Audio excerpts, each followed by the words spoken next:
All right, everyone, it's your boy Fernie here back with another new Mafia and Gangsters video.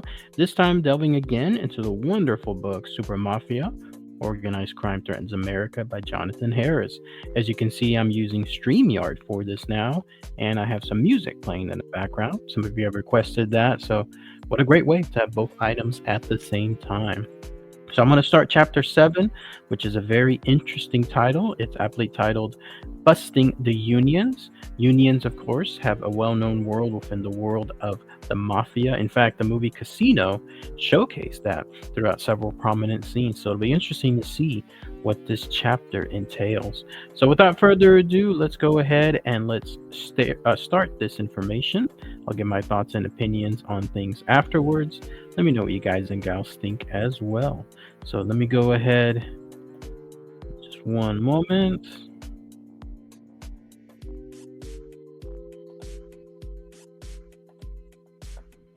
And there we are. All right, sorry, it might be a little bit small when it comes to the letters on here, but I'm just going to go ahead and read it as is. So, busting the unions, the juiciest target. Labor union pension and welfare funds are expected to total between $2 and $3 trillion by 1990. A trillion equals a million millions. There exists no more mouth-watering target for the ever-hungry wolves of the mafia. They have been feasting on some of that wealth for a long time. Only about a half dozen of the nation's nearly 250 international unions are under mob domination, but they are among the biggest and richest in the field. Unions that have been identified by law enforcement experts as mob run include the International Brotherhood of Teamsters, the International Longshoremen Association, the Laborers International Union of North America, the Hotel and Restaurant Employees and Bartenders Union, the Newspaper Deliverers Union, and certain building trades and construction unions. A 1981 report by the Justice Department depicted the mobsters' role in the unions. The rosters of these locals are filled with the names of men whose job it is to serve the syndicate as enforcers and muscle men. The collective bargaining agreements, health and life insurance contracts, and investment of union funds are negotiated by men who have as their primary aim the protection of syndicate businesses, interests, and lining their pockets. Specific types of unions tend to be most vulnerable to this mob takeover. Those with mostly unskilled workers, often low paid and not too well educated, are the easiest marks. They are unlikely to protest against corrupt leaders who ignore the workers' interests. Labor racketeers have also zeroed in on unions working in industries where delay of any kind is costly. Employers in fields like trucking, shipping, perishable foods, and construction can least afford to have production held up by frequent work stoppages. Unscrupulous union bosses have taken ruthless advantage of this kind of weakness, virtually dictating the terms of employment in some of the most important industries in the country. Now, until recently, labor racketeering was a fairly low risk activity for organized crime.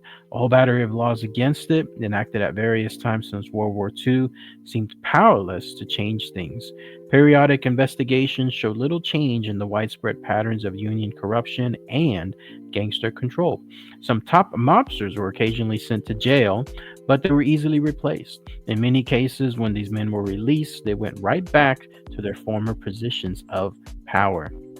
Law enforcement has begun to do somewhat better against union mafiosi in the past years. How the mafia runs a union. One of today's most experienced prosecutors of organized crime, Robert C. Stewart, described many of the mafia's favorite techniques in a report presented at the University of Houston, Texas in 1980. Extortion was the most widely used means of getting and keeping control of a union. The mobsters would threaten their members either with physical violence or with the loss of their jobs. By creating a climate of intimidation within the union, they would force the workers to give up their democratic rights. In situations where the unions controlled hiring, the racketeers favored certain workers over others, ensuring obedient behavior and weeding out any potential troublemaker. Certain preferred workers would get the most desirable jobs. Others would be hired for no show jobs. They would get paid without doing any work, but could always be counted on to support the corrupt leaders at union meetings. No show workers were sometimes actually mafia members who did show occasionally, at least to take bets, collect loan shark debts, or put the muscle on any union members who dared to challenge the mob. Labor racketeers take special pains to control the union shop stewards. These are the members elected supposedly to represent the workers at each job site. In honestly run unions, which make up the vast majority, the shop steward's job is to see that the union's contract with the employer is enforced and that the workers' rights are protected. But in a mob run union, the shop steward's function is drastically different. His main responsibilities are to hold the workers in check and to discourage any insistence on real fulfillment of the contract. At union meetings, the steward is unexpected. In Stewart's words, to quote unquote ratify every resolution passed by the racketeer dominated executive board, no matter how outlandish or adverse to the interests of the general membership. Labor mobsters work both sides of the fence. They not only cheat the union members they are supposed to represent, but also squeeze money or other benefits out of the employers. This is mostly done through the so called sweetheart contract. The terms of the labor contract are negotiated between the mob connected union leaders and the employer in such a way that the workers derive the fewest possible benefits and the employer bears the lowest possible labor costs. The employer then secretly pays off the union leaders. Sweetheart contracts are especially common in situations where mob run unions deal with mob run businesses. If possible, the mob hoods will try to prevent the unionization of these firms. Either way, the company gains a valuable competitive edge over its rivals. This edge alone is often enough to drive the competition out and clear the way for the mafia firm to move towards a monopoly. But sometimes the mob gets rough with the employers too. Extortion methods such as threats of strikes and work stoppages, sabotage, or physical violence to employers or their families usually bring about the desired agreement. In return for labor peace, the employers shell out cash. That may also be required to pay or to pad their payrolls with phantom or no show employees, or the employers may be compelled to award their business to companies linked to the mob. Another means of coercing cash out of a worried employer is through the services of a labor consultant. An employer facing threats of costly labor trouble is advised to seek the counsel of this individual, actually a mafioso who heads a phony labor consultation firm. Wow. For a fat fee, the consultant then proceeds to settle the difficulty. In reality, the whole setup had been arranged in advance by the union racketeers and the consultants who split the take. Mafia dominated unions are also characterized by the extremely high salaries and other benefits provided to the officers. Presidents of these unions often receive more than 100,000 as their annual salary, with a few over 200,000. In one notorious case, a union chief in the higher category got the regional council of his union to pass a resolution authorizing him and any other officer of the union to take all expenses paid vacations anywhere for as long as they might desire with either his wife or his secretary. Top union jobs are highly valued by mobsters for obvious reasons.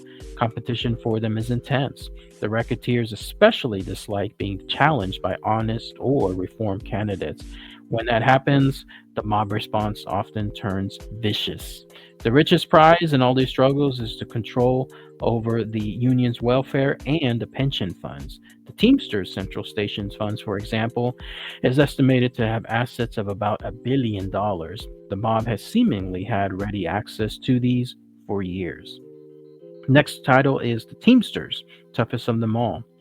With its nearly 2 million members, the International Brotherhood of Teamsters is one of the most powerful unions in the country. Its truckers work in many industries, all of which can be seriously hurt by Teamster strikes or stoppages. Teamster labor contracts affect the price and availability of virtually every commodity on the market. The union encompasses meatpackers, government employees, and freight handlers, as well as truckers. There are even several Teamster locals composed of law enforcement officers. A single startling example should suffice to demonstrate the Teamsters' muscle. Investigative reporter Nicholas Pileggi dug the story up for a 1983 issue of New York Magazine. A builder had decided to use structural steel and prefabricated concrete in order to reduce the cost of a $100 million project. But Teamsters Local 282 was accustomed to hauling ready mix concrete, which is more expensive. So, local president John Cody warned the builder that his 4,000 member local would picket the project if the change was carried out. Cody's union, which controls cement workers and all deliveries to building projects throughout much of the New York City area, could close down any project it wanted at a cost to the contractor of millions of dollars a day. The builder immediately altered his plans to suit the union. The change added 10 million to the cost of the project. Corruption has been a well known fact of life within the Teamster leadership over the past 3 decades. Three of the union's former presidents have gone to jail. Hundreds of other Teamsters officers have been indicted. At least 45 have been convicted of racketeering or other crimes. The man generally believed to have brought Mafia influence into the Teamsters was Jimmy Hoffa. This ruthless union boss from Detroit first became involved with the mob back in 1940. While he was fighting for his own advancement in the Union, he found the mob's muscle helpful. Though he himself was never inducted into the Mafia, he could never shed its influence once he had opened the door. Hoffa first paid off whenever he came into control of the Michigan Conference of Teamsters. He saw to it that millions of dollars in union insurance policies were placed with companies controlled by Paul Red Dorman, a longtime associate of Al Capone's Chicago mob. Later, after he had won the Teamsters presidency, Hoffa created the giant Central States Welfare and Pension Fund. Its insurance businesses, too, went to the Dorman companies despite their lower benefits and more expensive premiums. When Red Dorfman died in 1971, his son Alan took over. Meanwhile, Hoffa was in trouble. A U.S. Senate committee launched an in-depth probe of his operations in 1957. Its counsel was the young and dynamic Robert F. Kennedy, brother of the future president. His relentless investigation exposed many facets of Teamsters corruption. Hoffa was convicted in 1964 of jury tampering and mail fraud involving $20 million in questionable loans from the Teamster Pension Fund. A considerable portion of these loans had gone to individuals closely tied to the mob. Hoffa's influence may have reached to the pinnacle of the American society. While Hoffa was in jail, heavy Teamster contributions went to President Richard Nixon's re-election campaign. In 1971, Nixon personally commuted Hoffa's sentence and he was released. Hoffa had picked his successor, Frank Fitzsimmons, before going to prison. He expected Fitz to turn the job over to him when he got out, but Fitz refused. Hoffa then launched a vigorous campaign to regain the presidency. He had always remained popular among the drivers, and despite his well-known corrupt practices, he was admired as a leader who took good care of his members' needs, winning solid labor contracts and favorable conditions from the employers. But the mob did not want Hoffa back and the presidency. It regarded Fitz as a much easier man to deal with and was quite content with his lax administration of the Union. And so the order went out to Hoffa, quit making trouble, and he ignored it. One day in July 1975, Jimmy Hoffa left home to keep an appointment at a nearby restaurant. He was never seen again. No trace of his body has ever been found, and no one has ever been charged with his murder, but the Mafia remained in control of the Teamsters. That's it. Let's go ahead and let's pause it here. So let's go ahead and let's talk about that here. Interesting stuff, right? There you have a situation, multiple examples where it showcases how the Mafia has basically infiltrated so many unions. They are rich with money. They are rich in corruption, two things that easily lead to the Mafia to get a stranglehold. It was interesting to read so many examples associated with that too. Again, I go back to the world of Casino, the movie itself, and I have the audiobook that I listened to recently as well. It showcases how the Mafia was able to control so much of Las Vegas because of the prominence they had with their own unions, the Teamsters unions there. Once you get that done, then basically anything and everything, at least big things there in Las Vegas had to be done through them because of the power they had over the unions. And then the book, the chapter here was showcasing several examples too of how they can essentially work things towards their favor. One of them involves delaying things on purpose. So that way it ensures that if they want demands, they're going to get them because those demands will be met to ensure that production continues. It says here, employers in fields like trucking, shipping, perishable foods, and construction, they can't afford to have things held. So work stoppages definitely create an environment of getting things done for the mafia. And then it was talking about sweetheart deals, sweetheart contracts, how essentially those get paid. The mafia mobsters get rich from it. The employers, some of them do, like the union leaders, they get rich off of it as well. Unfortunately, though, the employees don't. And then on top of that, no doubt the costs get passed down to consumers and everything else that happens there too. So consumers pay the ultimate cost, and then they just end up buying less, and then that ultimately impacts the employer afterward. But for the mafia, who cares? They've already gotten their money associated with it. And then the other part that I wanted to highlight shows the Teamsters, toughest of them all, 2 million members strong, and that was back then too. I'm wondering what the numbers are now, but how it encompassed so many things: meat packers, government employees, freight handlers, truckers. They basically had their hand in everything. It was a great example when they showed there. Nicholas Pileggi, by the way, the guy that wrote the article featured here in the chapter, he's the one that wrote Casino as well. I think he also wrote Wise Guys, which is the one that became Goodfellas afterwards. But it showed there an example how the builder wanted to use a cheaper material. I don't know if this meant that it was going to be lesser quality. It may have been the same quality but at a reduced cost. But the Teamsters Local 282, they wanted to have ready mix concrete, which is more expensive. I imagine that's because it would have paid them more as well. And so they were able to then state that if this was not agreed upon, then you were going to have a 4,000 member local that would stop work, picket things, and ensure that each day it was going to cost millions of dollars to fix things afterward. And it did. The builder eventually backed away, but it ended up costing them $10 million on top of the cost of the project. And then the last part of the chapter was talking about Jimmy Hoffa. Fascinating story. I do have the VHS Hoffa, the one with Jack Nicholson, that I've been meaning to see. Eventually I'll get around to it, but it showcases Hoffa, how he dealt with the world of the mafia and unions, how essentially he went to jail, had someone else, as it said here, take over, a guy by the name of Fitz. And then when Hoffa came out, he wanted to get it back, but he wasn't getting that position back from Fitz, that presidency. So essentially became a little bit of a battle, but unfortunately for him, the mafia liked Fitz even better. So because of it, they wanted to make sure that they stuck with Fitz and not Hoffa, and they told him to back off. He didn't, and then that's where you hear that infamy associated with everything in terms of him disappearing and never ever being seen again. So crazy stuff. I know that there's a lot of conspiracies about that too, about where he's at, where he was buried, what happened to him. Who knows, that might be something else to highlight later on in another video, but I'm sure there's lots of other info out there too already.